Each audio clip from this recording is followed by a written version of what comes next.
Hola, este es un tema que ya se me había pasado por la cabeza hace varios meses, bastantes, pero nunca me había puesto a grabar esto, así que bueno, lo voy a hacer ahora.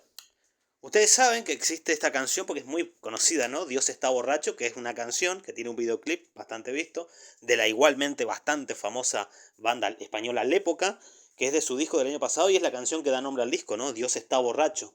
Lindo disquín, simpático. De hecho, lo puse en uno de mis videos estos de discos que más he disfrutado en el año, que hago todos los años, y por ahí anda.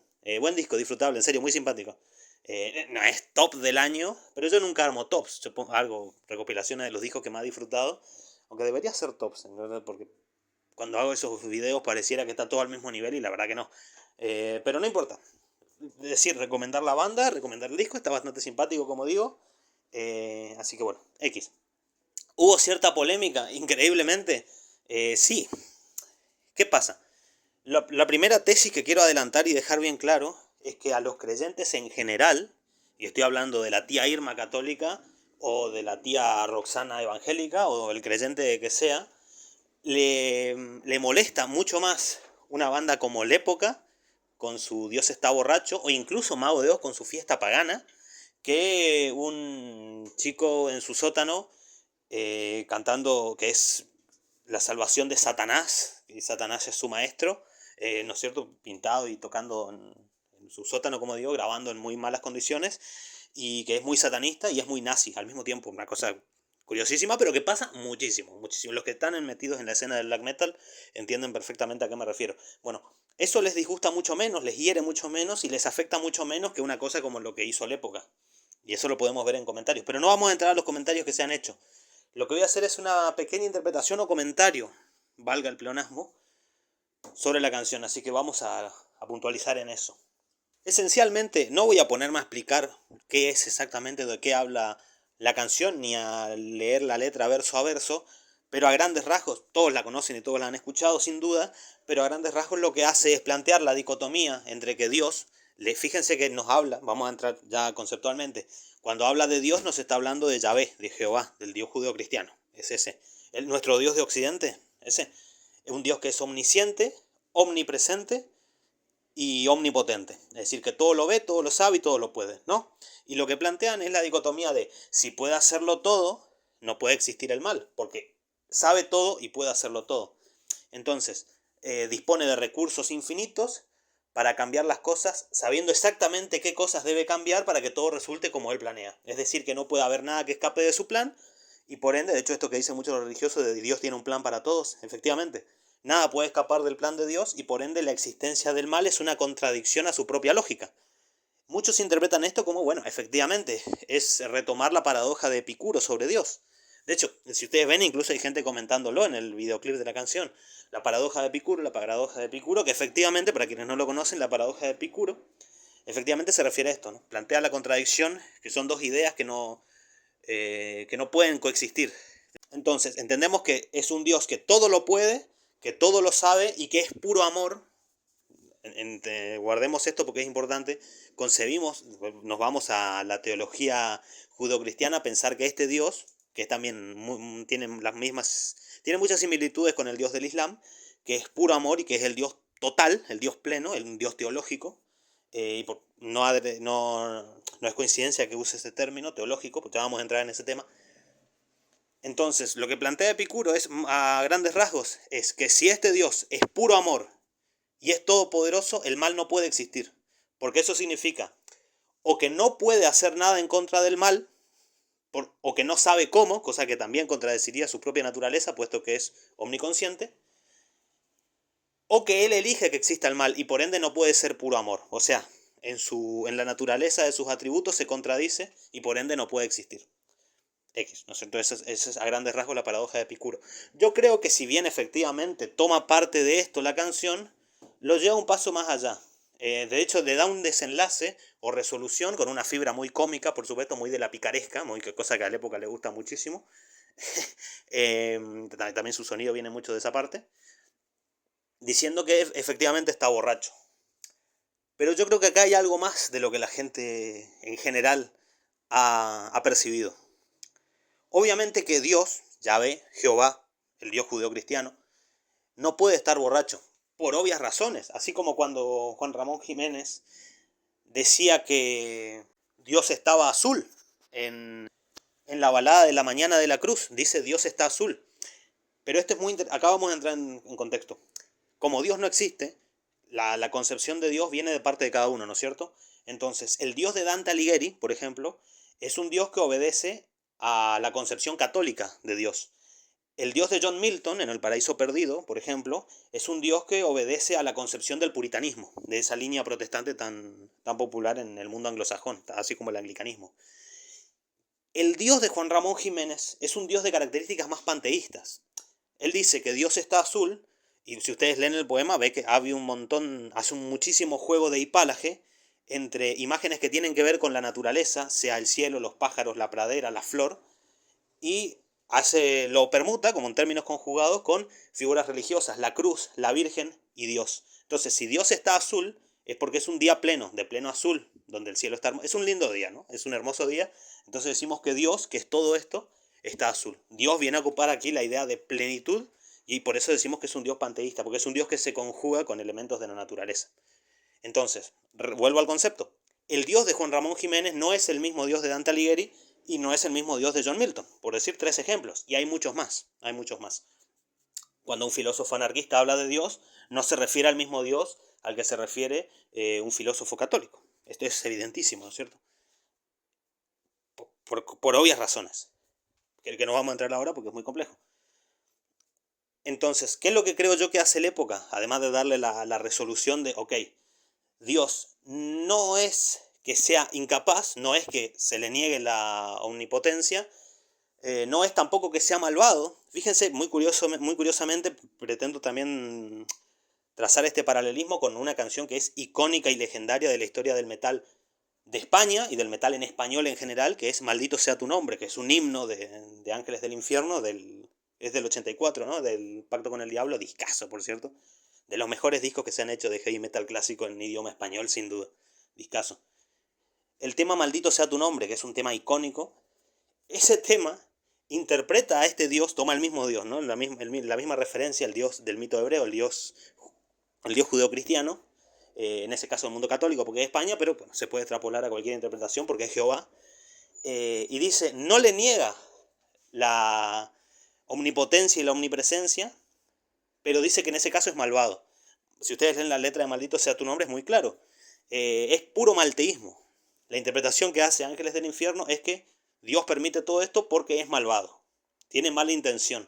Por eso le dice maldito sea tu nombre. Porque tiene todo el poder, hace siempre lo que quiere sin tener piedad, pero sin embargo despliega todos estos avatares de calamidades sobre la humanidad y sobre el mundo, ¿no es cierto? Entonces es malvado, Dios. Reitero el concepto. No le niega, la canción de Ángeles del Infierno, no le niega la omnipotencia, pero le niega la benevolencia. No concibe que este Dios es puro amor, pero sí que es puro poder, porque hace lo que quiere, pero lo usa para el mal. Lo que viene a decir la época es que, mirá, es un giro de tuerca más. Dice, mirá, este tipo quizás sí es benevolente y tiene todo el poder y lo sabe todo, pero no está en sus cabales, o sea, está borracho. Y digo, así como pasa que el error de muchos, si ustedes ven los comentarios al ofenderse, es creer que la época está hablando del mismo Dios en el que ellos creen. Así como algunos en su momento se ofendieron con Juan Ramón Jiménez porque dijo que Dios estaba azul. Obviamente que Jehová, que Yahvé, no responde a escalas cromáticas. Eso es una cuestión nuestra, de la humanidad y de nuestra percepción, de nuestro mundo sensorial. Los colores son una cuestión de la luz y de cómo nosotros la percibimos. Entonces Dios, su Dios, no puede estar azul. Pero el Dios de Juan Ramón Jiménez sí puede estar azul, porque es el Dios del pleno día. Es un Dios panteísta. Y entonces el Dios del que habla la época, y acá está la tesis fuerte a la que quería llegar, ese sí puede estar borracho. Obviamente que Yahvé no puede estar borracho, no solo por lo obvio, porque en la concepción cristiana Dios es pura sabiduría, lo sabe todo, es puro amor, es el pleno todo, ¿no es cierto? Incluso es el creador del mal, porque es el padre de Lucifer o de Alba-Yahuá o de Satanael, o bueno, la nomenclatura que le quieran asignar, pero lo es todo. No puede estar fuera de sus cabales, no puede estar borracho. Y lo más evidente, no tiene una entidad corpórea, por ende no puede consumir alcohol, no tiene un intestino delgado, no tiene un estómago, no tiene un hígado y no tiene unas neuronas que puedan verse alteradas por el consumo de alcohol, ni un riñón que lo metabolice, o sea, no puede estar borracho. Pero el Dios de la época sí, porque lo que hacen, y acá voy a mi conclusión, lo que hacen de época en realidad es reducir al Dios judeocristiano, a Yahvé, de un estatus teológico a un estatus mitológico. ¿Se entiende? No solo porque le da forma antropomórfica al decir que está borracho, o mejor, que puede estar borracho, sino que además, bueno, como puede estar borracho los dioses de la mitología nórdica, que son mucho más humanos, porque son dioses mitológicos, o los dioses de la mitología griega. O, bueno, los dioses de la mitología egipcia están un poco ahí. Ya hablé de mitología egipcia en este canal, así que ya saben a lo que me refiero, pero están un poco ahí entre ominosos animales y antropomórficos, mitológicos. Eso es la esencia, a mi criterio, de lo que ha intentado hacer la época. Decir, mira, tu Dios no es omniconsciente, omnipotente, y no es el puro amor pleno, puro ni perfecto, sino que tiene características humanas y por ende puede estar borracho. Puede ser que se haya equivocado y que esto sea el resultado de todo esto. Obviamente que es una conclusión alegórica que hace una crítica social, por supuesto, hace mella en dejar expuesto lo evidente, que son las calamidades del mundo, y la contradicción típica de Epicuro, pero también hace este giro que quería comentar que me parece muy interesante, ¿no? Reducirlo de la escala teológica a la escala mitológica. Y esto es muy interesante porque lo llevo a otros planos. Por ejemplo, doy este ejemplo, pero hay muchos más, pero es el que yo me acuerdo ahora.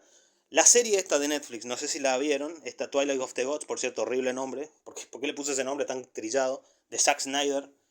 El meme, Zack Snyder, ¿no? Esa serie, que toma como plano referencial la mitología nórdica, tiene muchas relaciones homosexuales, ¿no es cierto? Y hubo mucha gente ofendida diciendo que los mitos nórdicos no son así y demás. Recuerdan también la interpretación de Thor del juego de God of War, donde Thor era un borracho, efectivamente un iracundo, un irracional, etc. Bueno, lo que hace mucha gente es ofenderse desde su lógica, desde sus coordenadas morales cristianas, cuando eso es una interpretación de mitología nórdica. No viene a cuento su indignación. ¿Por qué? Porque obviamente que moral cristiana, por lo menos en los términos conservadores que todos conocemos, la homosexualidad está mal, es un pecado. ¿Por qué? Y tiene todo este plano que es bastante interesante de la creación de Dios, de la creación del hombre a imagen y semejanza de Dios y este tipo de contradicciones que creó a Adán, creó a Eva y nada más, y de allí parte toda la humanidad, Deucalón y Pirra, pero bueno, no vamos a entrar en eso. Pero claro, esto a los dioses griegos no les importa. Los dioses griegos son brutales, son iracundos, son libidinosos, hombre, son exuberantes. No son puros, plenos e intachables como el dios judeocristiano. Lo mismo pasa con los dioses nórdicos. Son imperfectos, tienen características humanas. Así que bueno, la indignación de quien vio relaciones homosexuales y dijo, eso no puede pasar. ¿Por qué?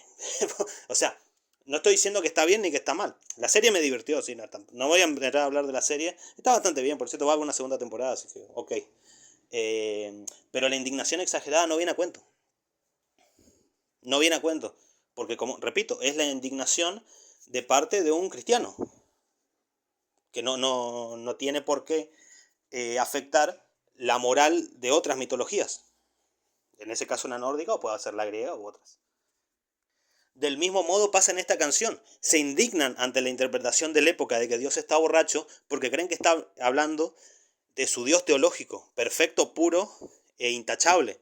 Pero el Dios que propone la época es un Dios humano, es un Dios más mitológico, es un Dios que efectivamente puede estar borracho, puede equivocarse, puede estar haciéndolo todo mal, sin mala intención. De hecho, la canción de Ángeles del Infierno es un poco más fuerte. Es decir, mira, este tipo sí es todopoderoso, pero es un HDP. Es mucho más fuerte.